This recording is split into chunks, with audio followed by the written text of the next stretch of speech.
उनने कड़ी रख दी, कड़ी रख दी, कड़ी के पीछे चावल रख दिए, चावल के पीछे मिष्ठान रखा और सब सजा दिए सामने। और सजा करके रसोई घर की किवाड़ लगा के 45 मिनट का भोग लगता है। 45 मिनट के लिए पुजारी जी चले गए। 45 मिनट बाद जैसे ही पुजारी जी भीतर आए तो क्या देखा, सिंहासन पर ठाकुर जी है ही नहीं। ठाकुर जी है ही नहीं वहां पर। पुजारी जी बोले, अरे भैया ठाकुर जी कहां गए? पूरे मंदिर में हल्ला है, वो सब इकट्ठे है गए, ठाकुर जी कहां चले गए? कोई ने कही बोले छोटे से ठाकुर जी हैं, है सके इनमें कढ़ाई में गिर गए हों, छानो। तो सिंहासन के आगे वाली जो कड़ी की कढ़ाई ही कही जैसे ही छानी, तो जैसी छानी तो वहां में ठाकुर जी निकल आए। अब तो महाराज पुजारी जी बड़े जोर से हंसे, बोले अरे लाल जी को कड़ी इतनी भाग गई, इतनी बढ़िया लगी कड़ी की वहां में कूद ही गए।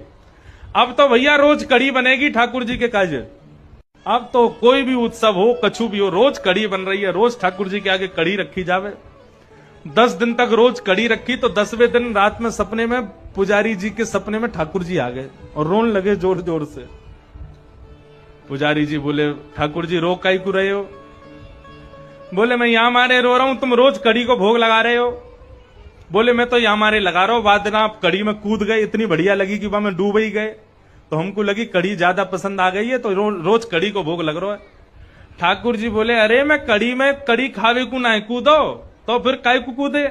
बोले तुमने खीर दूर रख दी, मैं तो खीर खावे जा रहा हूं, बीच में कड़ी पड़ गई, सुबह में गिर गो। अब तुमको लगी कि मुझको कड़ी पसंद है तो रोज कड़ी को भोग लगा रहे हो।